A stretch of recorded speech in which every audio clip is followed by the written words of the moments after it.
You're good. Okay. Hi, I'm Doug Griffiths. I am the president and CEO of 13 Ways, and with me is my colleague Heather Thompson. Hi. Oh, yes. No, just hi is fine. That's it. Hi. My name's Heather. I work with Doug. I also work at the University of Alberta, and I run the Center for Cities and Communities.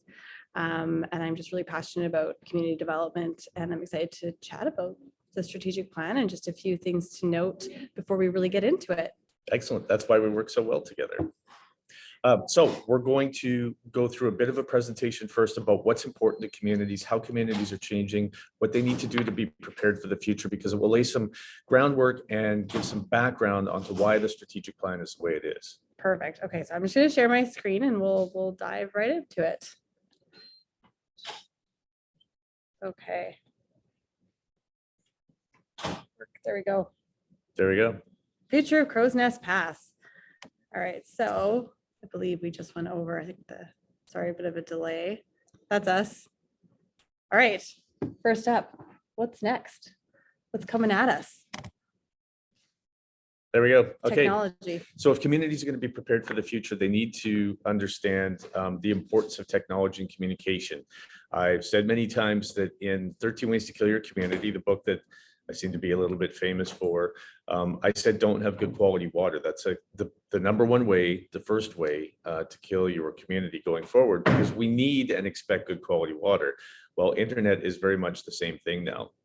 And if anything, the pandemic taught us that we can do education online, we can get access to healthcare online, we shop online, we even socialize online. I can't tell you how many parents and grandparents said that they got very used to video chatting with their relatives in the midst of the pandemic. So we need technology, we need broadband, we need high-speed internet in order to deliver the services that we need. And if we're going to grow our communities, and you're going to hear a little bit later, people are desperately looking for real, authentic communities to belong to and be part of, then they're going to still need access to the rest of the world to get the things they need and to offer what they have to deliver. Awesome. I think this definitely translates over to business. I always like to joke that this is a picture of Doug trying to use a computer. Okay, I'm just joking. But my point with this one is that my hair is kind of accurate. There you go. That is like usually your typing stance. The thing to remember is that the pandemic has brought a ton of shifts in this world, in the world of business and retail and commerce, and we were really overdue for these changes. And one of the bigger things to note is that the baby boomers before the pandemic, about 55% of them were shopping online consistently, and now it's closer to 84%. Baby boomers. Baby boomers. So people aged or born between 1946 and 1964. So Older not you. All right, not you. And that's not even a baby boomer in the photo. It's just fun.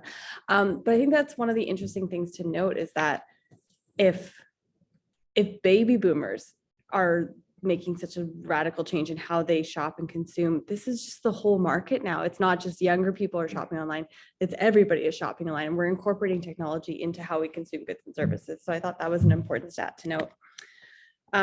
This is a picture of somebody shopping in a subway station in Seoul, South Korea. So it's actually not a grocery store. It's pictures. So it's meant to look like a grocery store. It still impresses me. It's so cool. And so what she's doing is she's taking pictures with her QR code, and then this stuff will be delivered to her house within a few hours, or you can set a time. And, something like this would make sense in a dense population like Seoul, South Korea. But we're going to start to see more and more of these sorts of things and examples, especially using QR technology. It's almost like, which means quick response. It's not even cool anymore. Sorry, is that what QR means? Yeah, QR means quick response code. I had no idea. Yeah, so again, we're going to start to see these more and more. Like my mom uses them, everyone knows how to use them. It's not like innovative technology. So I'm just wanting to point that out, that we're starting to see it as like part of our everydays. Same thing with like smart carts and shopping. I actually get really grumpy when I think about the fact that I have to check out anywhere.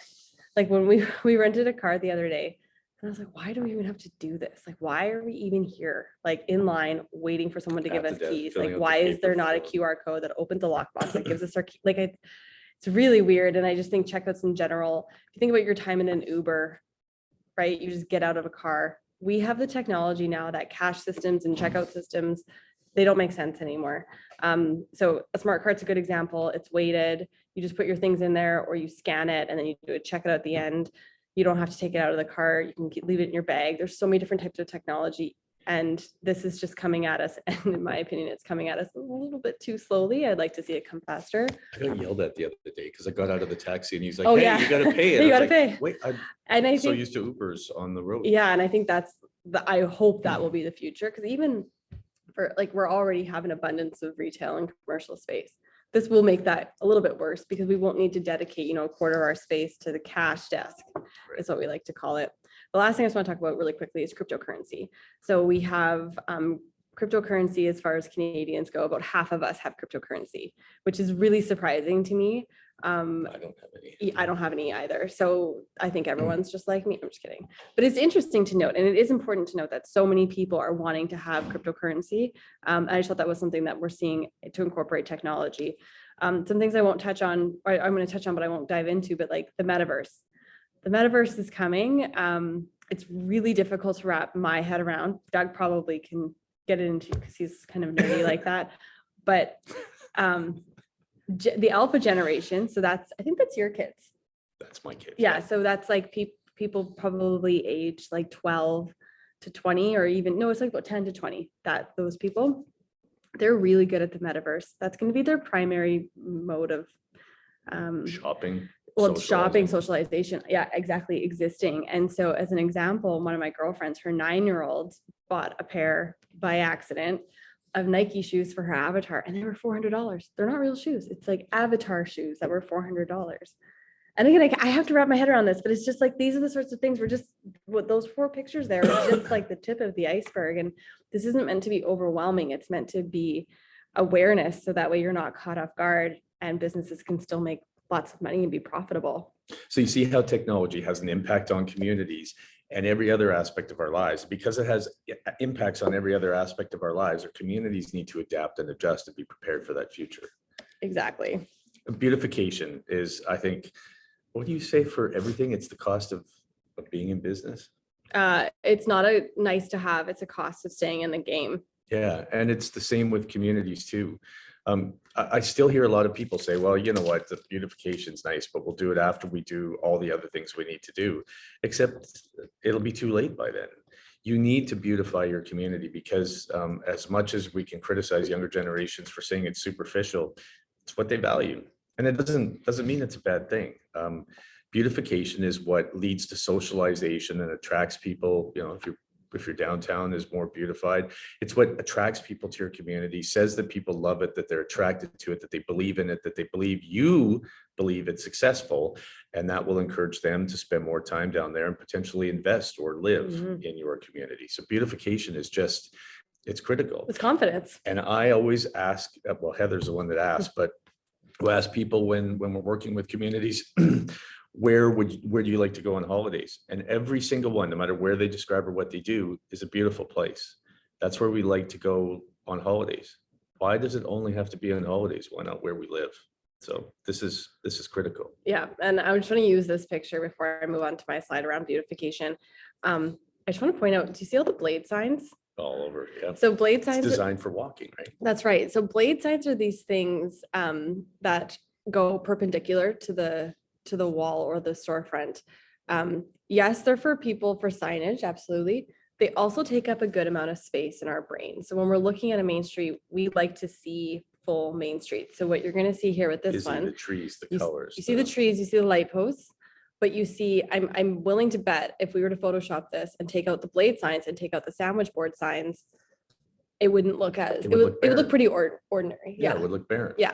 So I know like we kind of overlook these signs, but I like, for such low cost, it has such a high impact. I just wanted to point that out. It also to me represents that when the signs were on the front of the building, the last 50 years, it's been designed for vehicles. Yeah. And now that they're going back to blade signs, it symbolizes that people are going to be walking. And walking is connected to socialization, and then you need beauty. And It's just a different atmosphere. But that's the other weird thing about it. Is like as a driver, I like to see plate signs, but I have good long view eyes, so maybe that's just me. That's where I took your. No, that's okay. Right. There it is. But I think Perfect. the note here is that we're spending a lot of time in a digital capacity. So beautification is even more important. And when we look at what's happening in our brains with serotonin and dopamine levels when we're out in the world shopping, if things are looking nicer and it's prettier, to use that word, our serotonin and dopamine levels are firing a little bit higher. And that's why we like to shop in real life. So I want to be really clear with something.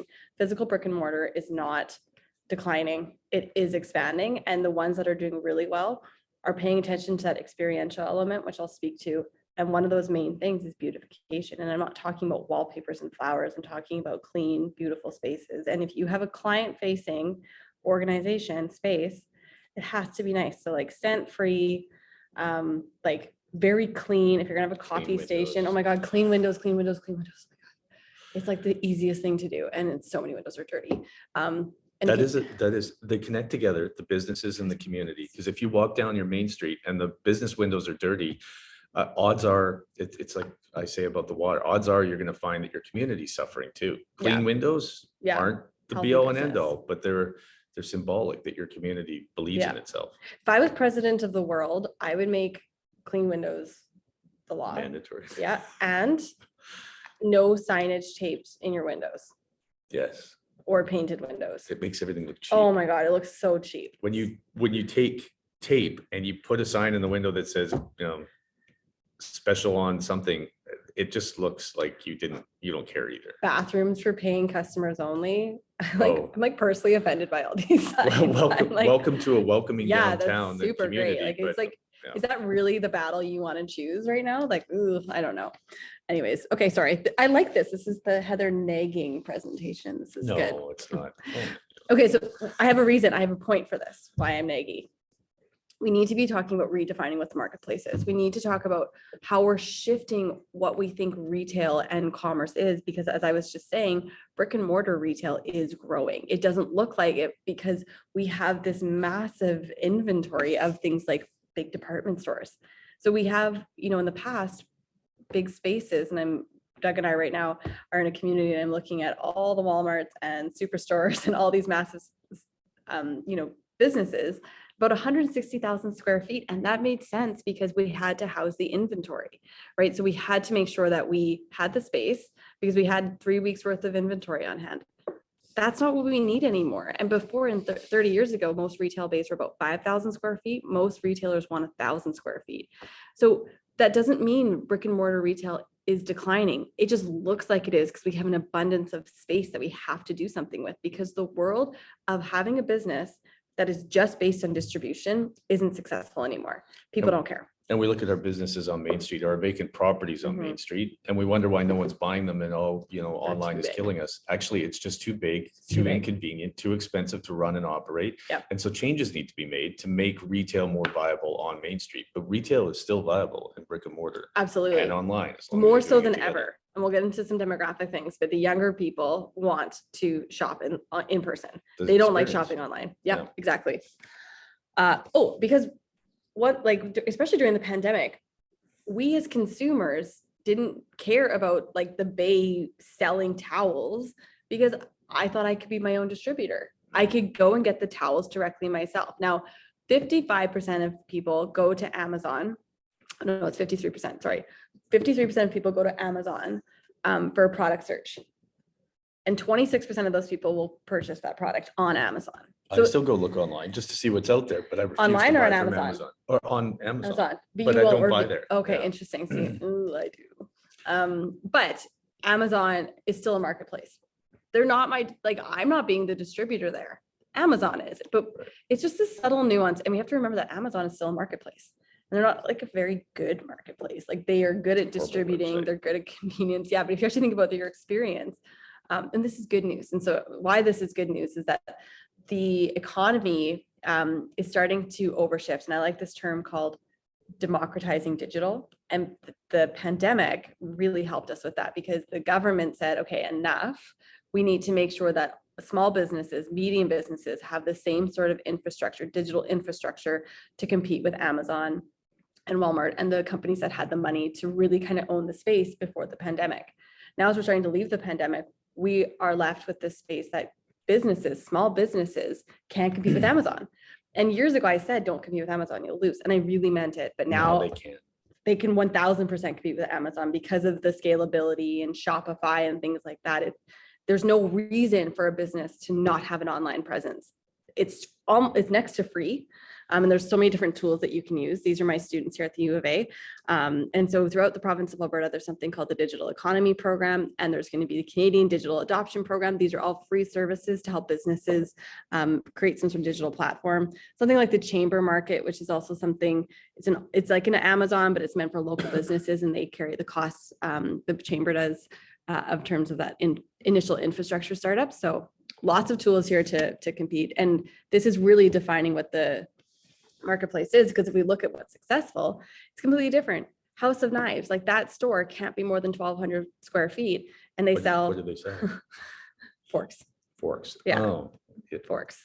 just knives, I right? know it's Just knives and like other kits. They actually they might sell forks, associated. but stuff, yeah, but very specialized. It has to be specialized. Crocs, it's so specialized, but they've always had their own store, and everyone jokes because they're so ugly, but they're that's me. okay, but they're back in fashion. I know. I went to a Croc store when I was in Oh, Boston, yeah. They had sandals. They had dress shoes. They had. I didn't know it was a Croc store, except they had a couple of those. But those main Crocs are back in fashion. Like the ones, like the big chunky ones with like the holes, like those ones there, they're back in fashion. So you're welcome. I'm waiting for bell bottoms to come Oh back. my God. Even if they do come back, they're not coming back for you. I know. And then the Container Store. I love the Container Store, and it's only in the States. And so this is a space where they sell all things like if you're a type A who loves to organize, it has every container you could ever imagine for your kitchen, for your laundry room, for your bedroom. But it is a big box store. It's also a medium box store. Or a small box store. Oh my God. Can you please just put a lid on it? Oh, good one. That was actually a really good one. Yeah. Okay, how about we just contain this conversation and move on? Ooh, okay. It's I tough. should get my bump. Yeah, it's tough because I don't hear the like crowds of laughter with that one, but I know it's there. Are you sure you're getting crowds of laughter with that I'm one? sure I'm there. But anyways, it's so specialized, and who would have thought that you could have a store that's about 120,000 square feet Of boxes. but it's remarkably popular and it's doing so well. So again, I just want to give you some of these examples here. And sorry, where I'm going with this, just to lead it off for you, Doug, because we have all this extra space, and because as consumers and as humans, we're wanting something special, this is completely changing how we have to build our communities. Yes. And so it leaves the perfect example of how we need to redefine our streets and our downtown. So go back, in the 50s, we invented the suburb where everybody could buy a cheap house with a white picket fence. It was that whole American dream stuff. And before that, we used to have businesses on Main Street, people lived up above them. And then we said, no, we're going to live in the suburbs. And at 5 o'clock, everybody left and downtowns died. Restaurants closed because their busiest hour was the supper hour, the most profitable one. And so then we've had fewer and fewer places to socialize, and our downtowns became commodity centers. You just pull in front of the store, go in and buy the stuff you need and leave. And there was no socialization. And then we wondered why they looked dead and destitute. We need to bring activities back, socialization, events, beautification. I already talked about on the last slide. Childcare, schools, grocery, housing. So we need to redefine and redesign what our downtowns are around all of that stuff so that they become the heart and soul and the hub of the community again. And it doesn't matter whether it's tourism or it's young professionals that want to live in a 2-bedroom condo and go to a spa and go over to the brew pub and work in a co-working space and then go see some friends at a concert that's also downtown. We need to redefine with beautification and socialization and events our entire downtowns again, and bring back that lifeblood of what made the community great. You need to have a community where people say, you know what? I haven't looked it up yet, but let's go see what's happening downtown so that people are drawn back down there again. Yep, exactly. Oh. And that connects to housing. Yeah. So I mean, I mentioned it a bit, but when you're redesigning your downtown and you're thinking about what the future is, you need to think about housing. Again, we're all in this position now where we think that we need 4 bedrooms, 3 bathroom, 2-car garage subdivisions out on the outskirts of town.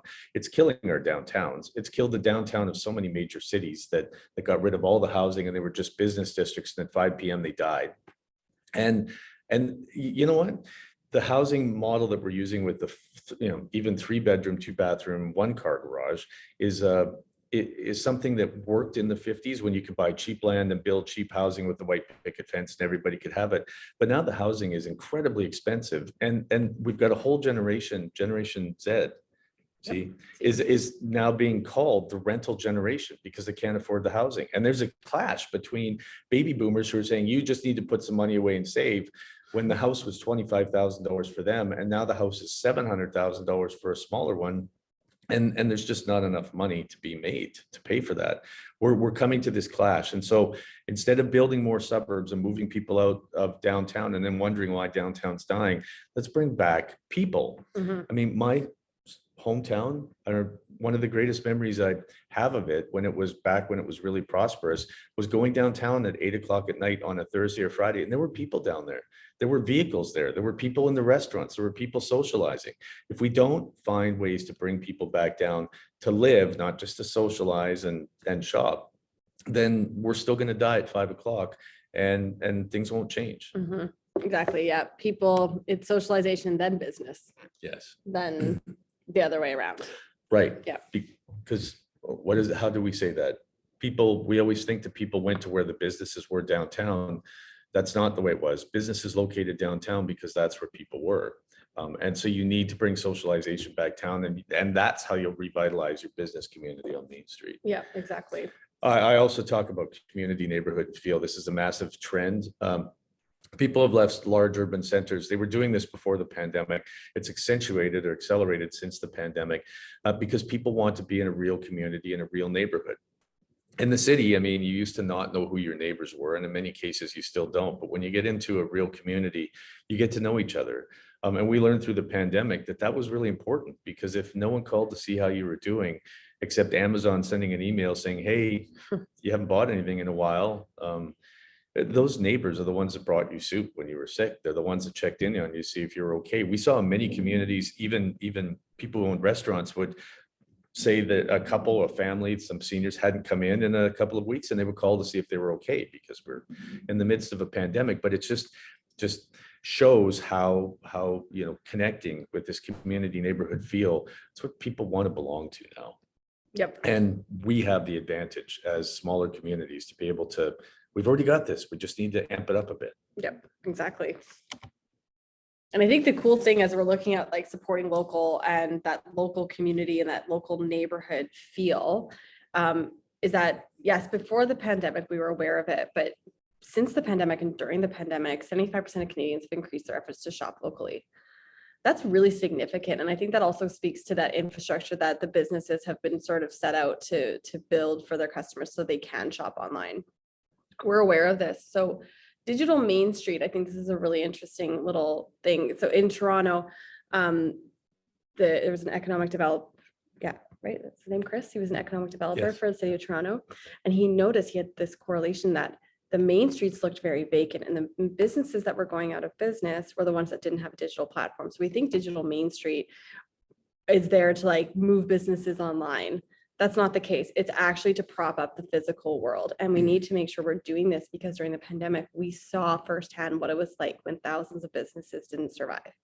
And we saw the effect on our physical infrastructure as well. So just to clarify, Yeah. the businesses on Main Street in smaller communities that had a website presence were found by people who couldn't go Yep. somewhere, and they were able to stay open. Yep. But if you're not online, how are they going to find you? And this is it, right? Like you have to think about your geographical area used to be your customer base. That's not the case anymore. You know, the global market is literally at our fingertips. So we have to be aware of that. And more money stays in the economy. We see the need to want to support local. I thought this was kind of fun. Our students did a little bit of a report here, and farmers markets doubled from 2009 to 2019. So it just goes to show it's not really a trend, and it doesn't become more local than shopping at a farmer's market. So we're just seeing that people want to do this because they want to spend their money in a different way. Walmart, I think, is fun. They've been talking about this new town center for a while, and this is going to take decades for it to kind of really come to fruition. But Walmart wants to get rid of its big box, 180,000 square foot space and become a town center. So it's like something, coffee shops, restaurants, still, selling the same sort of product inventory and assortment and price point, but they don't need the big space to house it, right? Shipping is so sophisticated. A lot of people will go there and be like, scan my QR code. Great. My dish detergent will be at my house tomorrow. I don't really care. But Walmart wants you to say, hey, let's go hang out at Walmart, which is There's a live crazy. music down there. There's a fire pit. There's kids play center. And it will depend on the neighborhood, right? Right. And I think that's what's really cool to note is that Walmart is spending a lot of time and money to try and be relevant and be like a local farmers market, a local market. And the good news is, as the local businesses ourselves, we can actually do this better and faster.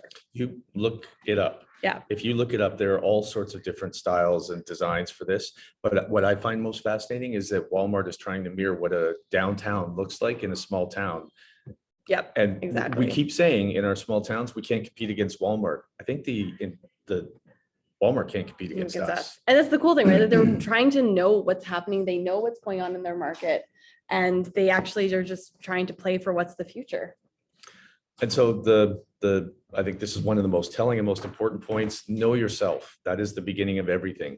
There are far too many communities that are trying to, be perfect, which is a lie, because there's no community that's perfect, or they're trying to be something they're not because they download a typical strategic plan that you can get from any community. They change the name on the top and they're doing what everybody else does. Well, what is the competitive advantage of proclaiming you're perfect when it's a lie, or trying to be like everybody else? What makes you unique, knowing who you really are, your human assets, your diverse population, your downtown, your recreation, every community has something about it that makes it unique. And so what you need to do is identify that and then use it, leverage it. It's just like a human being. If I'm pass out at the sight of blood, why would I want to be a doctor? But everybody wants to be a doctor. Like, be who you are and be really, really damn good at it. That's what this is about. And really quickly, as a business example, Toys R Us. I always think this is really sad, but Toys R Us, right? They left the market completely in the States. They have very few left in Canada, and they're completely redesigning their experience. The president at one point said, toy stores should be fun. I was like, yeah, they should be fun. Right now, they're not fun. If you go to a toy store, like bring my 5-year-old, it is not fun. It is not fun. I pretty much fight with him the whole way through. But look at this new Toys R Us concept. Beautiful. There's a slide there. This is incredible. And it just goes to show that like toy stores should be fun. And that little store here, this is a little cottage. It's in Elk Rapids, Michigan. It's called the Stony Cottage, and can't be more than 400 square feet, but they nail fun. They know exactly what they're doing. So you don't have to have the space to do this. You can have an amazing experience in any space, but they know themselves, right? They know, let's make toys should be fun. Remember when we went in? Crazy. Yeah. Like, they asked, so how old are your kids? What are they into? And they helped assessment. identify the toys that would work for them. Yeah. And how did we get them home? Yeah, I had to buy another suitcase. Yeah, it was good. It was good. Yeah. Worked out well. And I think this is the whole point around communication, right? Like how we're interacting with people, really understanding what they want is going to be such a critical, I think, part as we look into the next decades. Before, like even 30 years ago, if we wanted to communicate with people, telephone, right? How many methods of communication are there now? It's really important that we're understanding this and doing it well. Yeah, well, and communication has to go beyond, like, you need to tell your story. I've looked on so many municipalities' websites, and they have this long business-oriented one that starts off with, well, the train came through and we got set up. Welcome to the reality of every community. Yeah. That doesn't really matter now. What you need to communicate is what makes you unique, where you're going. Tell the story about who you were, who you are, and who you're becoming in the future, and let people know that. And then you need to spend just as much time communicating and marketing to people within the community as you do to people outside the community. Marketing is not just about only reaching out to others. It's about making sure the people in the community understand where you're going and why you're doing it as well. Yep. And how we're going to do this is going to look different. So really quickly, millennials, that's me. millennial groups are really interesting to look at in terms of studies. Right now, we have the most buying power. We're going to inherit the most wealth from our baby boomer parents. And we're just really confident, probably because we're inheriting all that money. When I show this to my parents, they're like, yeah, that's not you. Like, oh. So, but we're confident and we're not motivated by coupons or sales or something like that. We are the ones that will spend the money on the good coffee and the good food and will forego other things. So it really, I heard a young person say instead of having $21 beers, they'd rather have two $7 beers. totally, 100%. Which is also healthy. There you go. Boomers, they have the most wealth. Absolutely. They care so much about customer service. They're on social media.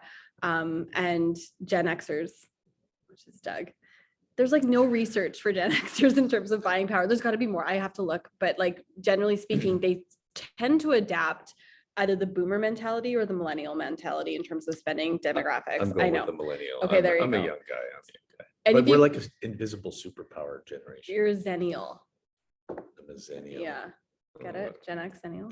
Yeah. Anyways, got I it. just think it's funny because they love research and there's like not a lot of research about this demographic. So my apologies about that. But really quickly to demonstrate this, Canadians, millennial Canadians spend about $2,300 a year on coffee, and boomers spend about $580 a year on coffee. And That's a big difference. it's a big difference. And millennials are like, yeah, that sounds about right. And boomers are like, that's insane. Like you are crazy. As I'm like sitting in my Starbucks, I'm not helping. Let's move on. Gen Z. So we should be paying attention to Gen Z and the alpha generation, because in 15 years, they're going to have the most buying power. And if you just quickly look at this, this was a high school class. A teacher said, let's track all your notifications, all your digital notifications. So this is 31 people over 1 hour. And you can see how they are getting how they're being communicated with. Just Very communication. few phone calls. I love the phone call one. That's hilarious. Lots of text messages, Yeah. emails, Instagram. Right. And this is how they're getting information. They're not going to suddenly turn 30 and then start like going to like traditional advertising. This is how they're connecting. I've heard in China that in most of the youth in China don't even know their phones make phone calls because Yeah. they never do it. It's Yeah. all text messaging. It's all text messaging. They love to shop in person. They absolutely love it. They're so digitally connected in every other way that when they want to have as many experiences in person as possible. Okay, and it's important to have diversity in your community. I mean, we have a lot of populations that have come from elsewhere that have worked in our communities. But I want you to think about it this way. We're friendly to them and we're glad that they're there. We don't really celebrate the fact that they're there. We don't learn about their cultures, the foods that they have, the celebrations that they have, the traditions that they have.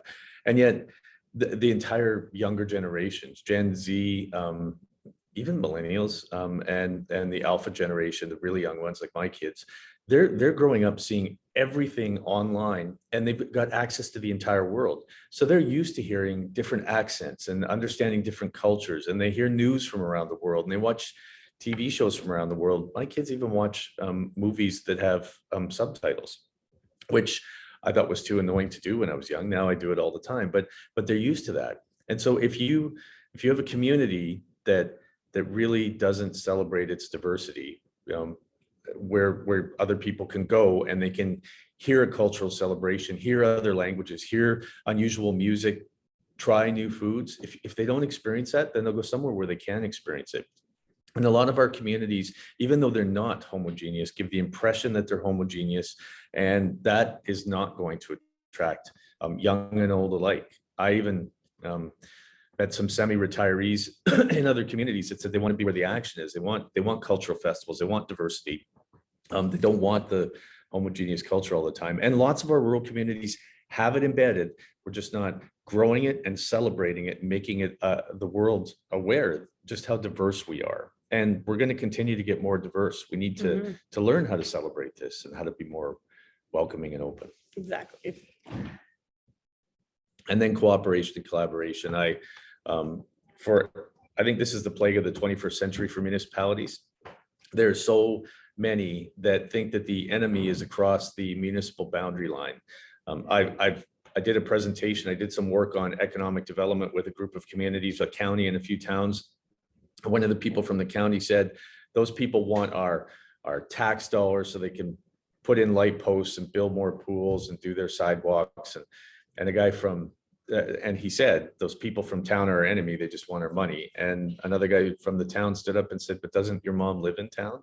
So we have a presentation called I've Seen the Enemy and It's My Mom. This is ridiculous. We're not competing against each other like we had to 100 years ago. Yeah, We're competing against the rest of the world. exactly. So we've got to work together. This is not an us versus them. This is an us and us working together to be stronger and more profitable. Yeah. Right. Like there's dozens, hundreds of examples when companies collaborate that they just make more money. So I won't go into all of those, but you should they look actually those up. call it Yeah. co-opetition. Co-opetition. There's a term for it. Yeah, it's ridiculous if we're like competing. Like when I hear regions competing against other regions in the same region, I'm like, what is happening? I know. Okay, perfect. So now we're going to switch over to the strategic plan. And so we're just going to go over it really quickly. And then if you have any questions, you can definitely bring to us or to Patrick. So what we're going to do here is just like, we'll just go through it and just, I hope you can start to see the connections between the presentation and just really understanding it and owning it. Where the background we just went through, Yeah. how it connects. Yeah. Exactly. Okay, perfect. So just want to give, before we go to the next slide, a little overview about why we do the strategic plan. So what do we do? Lots of consultants do it and pay by the pound affair. If it's 20 pages, it's so much money. If it's 40 pages, it's twice as much money. We don't do that. We actually think the best strategies fit on a couple of pages. So that's what you get from us. It does not go into operations. It is council's job and the leadership's job to set the strategy, to set the policy, to provide some leadership. It is administration's job to find the best ways to implement those. And the world changes constantly. So the best strategies for implementing the strategic direction can change too. So we worked with council. We did a lot of interviews in the community. We worked with administration to put it together. And we started with what you value most, because a community can't be everything. It needs to be really good at what it's good at. So you'll see we got them down to a few what they valued and where they're going to spend their very precious tax dollars that they collect from you, their time with their staff, and all of their energy, because they have to be focused on something. And a council's term is relatively short, right? And so I think sometimes when we see these like really large documents, it's like how could that possibly happen? By the time you get this done in 3.5 years. Oh, it makes everyone feel better, Yeah. but it doesn't really lead to effectiveness. Yeah.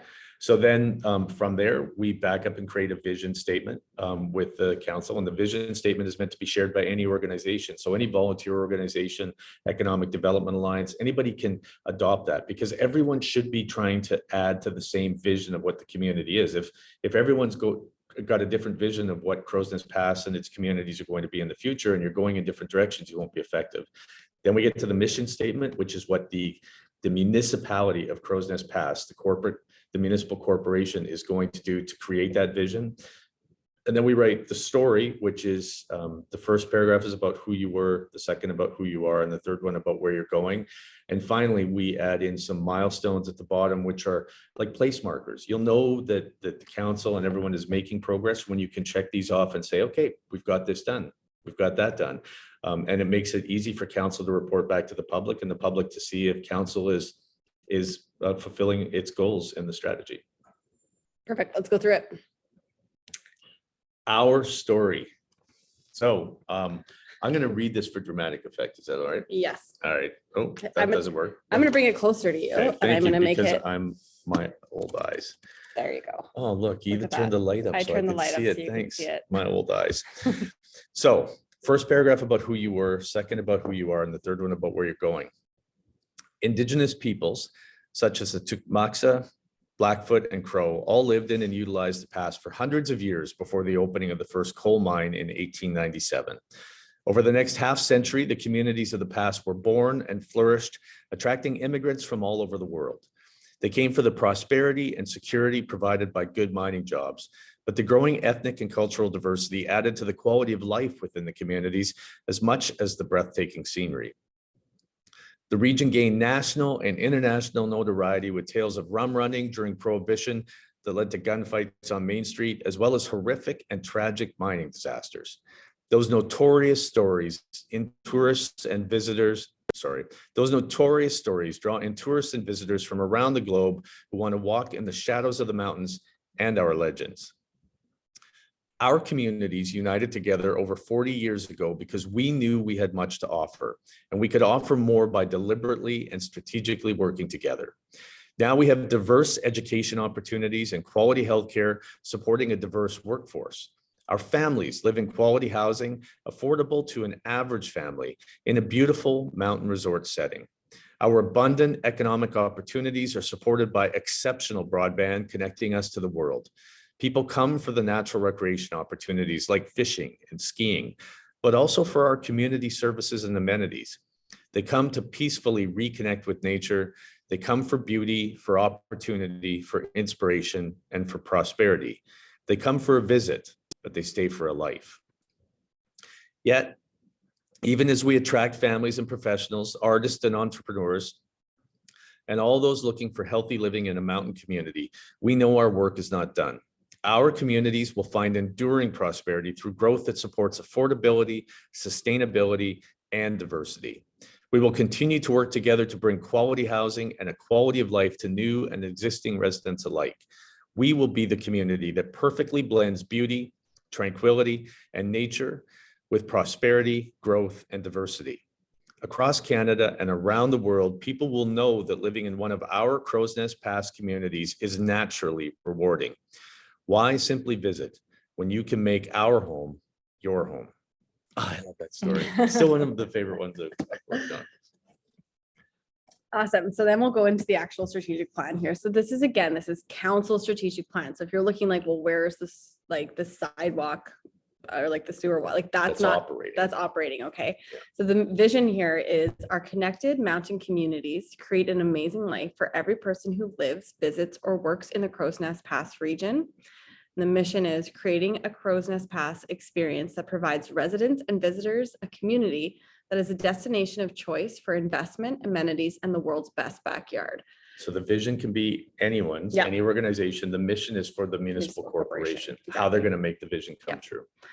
Yeah. And so I think from there, what we're like, that is, it's meant to, just give that direction for anybody who's like, hey, what are we up to? Because, what's our favorite one? The best place to work, live, and raise a family. Yeah. 54% of communities. Don't do that. And then the council went through what they value most. So there's going to be lots of things that they're going to value, like, of course, but this is what they actually value most. And this is what they're putting their term into efforts. And again, that doesn't mean they're not valuing other things. This is just one of the priorities. They have to have these as priorities. Yes. And we write the descriptor after. So because healthy living or municipal sustainability, they all mean different things to different people. So we need to describe what it means. Yeah. So why don't I Should we just go through it? Okay, so healthy living. Our community supports our citizens' physical and mental health through the development of recreational services, connections to nature, social interactions, and community connections, as well as a diversity of physical and mental medical health supports. Municipal sustainability. We intentionally design and grow our communities to secure a balanced tax base through a growing local economy, a diversified housing inventory, and a sustainable municipal infrastructure and services. And then economic viability. Our economy is growing through a diversity of locally owned and commercial businesses that continue to, that's hard for me to read. Contribute. Contribute. Don't. The quality living for residents and visitors because of growing and diverse workforce, which also enhances our independence and resiliency in the face of economic and environmental challenges. I have my glasses, and it's funny because I always brag about how good my eyesight is. And when I say my eyesight's good, I mean like far away, like I'm very farsighted. Okay. Diversity and inclusion. Our communities embrace a diversity through cultural and social events and celebration, and by ensuring we work together to maintain our affordability as a growing mountain resort communities. So then you can see the correlating sort of like things that council would love to see happen in their term. And so then it connects to the story. That's right. Through the mission. And so you can see that Patrick's job and his team, the CAO's job, is to then take this and turn it into a tactical strategy that will also incorporate all of the other things that the municipal corporation is responsible for. And they're already working on it. They're doing good work already. Yeah. So then let's go through these. So quality of life. So attract a co-working and incubator space. Upgrade and expand walking, biking, multi-use trails and amenities, and truly welcoming initiatives. Right. under economics and viability, business growth and diversity, clean, vibrant, beautiful downtowns, coordinated and cohesive economic development, and identify policies, initiatives, and marketing to attract young professionals and middle-class job growth. And I know they already started the marketing campaign to help with that. Exactly. Yeah. And well, there you go. So there's the external and internal marketing, and I can't wait for everyone to see it. They're really, really good, like best in the world. So this is really cool because I think when council was talking about all these different plans, they don't want to be a Canmore. They don't want to be a Banff. You know, they want to make sure that they are remaining true to who they are. And this isn't, you know, like, so when we use the word resort, we're talking about a community of amenities, right? We're not talking about being exclusive or not affordable in the future. Right. We're talking about a community that is accessible, but still allowing to have those amenities like skiing, golf, all those different fun things that. And helps recognize it's a beautiful place. Totally. Yeah. It is a beautiful place. Yeah, exactly. So, and planning. And then planning, create housing affordability and diversity strategy, create a transportation master plan, create the facility master plan, and then the campground development and integration. And some of those plans are incredibly important and actually becoming mandatory in municipal circles. So, and they will help with making sure that it maintains its affordability in all the communities in Crowsnest Pass. And I know some people get like a little shy or irritated when you hear another plan. I get that. But we worked with communities that have not had those plans, and it is so expensive, and like they will literally abandon something as they're like 60% of the way through because they didn't think it through. They're like, oh no, I guess we can't use that skating rink because we're going to now add it into this massive rec center. And it's like, why wouldn't you have thought of this? So I just want to be clear that like having plans for the sake of plans, no good. Right. But if you're talking about millions and millions, hundreds of millions of dollars in the future of your community, it is worth having those plans before you get going. And all of those plans are related to quality of life and affordability, which is how Crowsnest Pass is going to help distinguish itself from many of the other mountain resort focused communities. You know what else I love about this? The branding. I just need to add this. Because people don't like it. That's crazy. It's the best branding we've ever seen in any community. It is absolutely remarkable. It is so beautiful. It is so. Maybe we have to change this picture. Right. Yeah. So stay tuned for that one. But yes, it is beautiful. I do. Yeah. Even our new designers were like, this was the best municipal brand they've ever seen. Yeah. So just want to set that record straight. So if you do have any questions, again, you can reach out to us at info@13ways.ca. Otherwise, I know Patrick and council and the mayor would be more than happy to have a conversation about this and welcome all feedback. And with that, I guess, because it's July when we're recording this, we hope everyone has a great summer. Take care. Bye. Talk to you soon. And recording.